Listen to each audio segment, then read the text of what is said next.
Data yang ada jam 13.20 tiba jenazahnya di sini dibawa oleh keluarganya sendiri dari Kilo Bunut. Dokter yang bertugas yang memeriksa jenazah tadi dia temukan luka di kepala ada 13 titik. 13 titik luka di bagian kepala termasuk luka retak pada tulang kepala.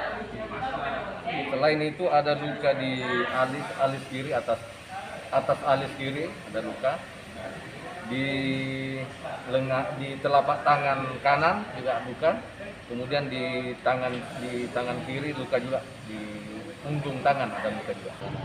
Terima kasih rekan-rekan media. Jadi perlu kami sampaikan menginformasikan bahwa benar apa adanya telah terjadi penganiayaan yang mengakibatkan meninggal dunia yang terjadi di Desa Patiro, Kecamatan Doboce, Kabupaten Bone.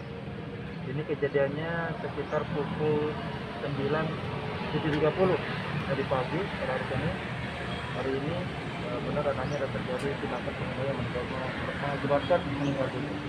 Oleh karena itu dari pihak kepolisian sementara masih dalam proses penyelidikan untuk mencari bukti-bukti yang ada dan saksi sudah melakukan pemeriksaan beberapa saksi supaya untuk mengungkap kasus kejadian tersebut yang ada di Kecamatan Doboce.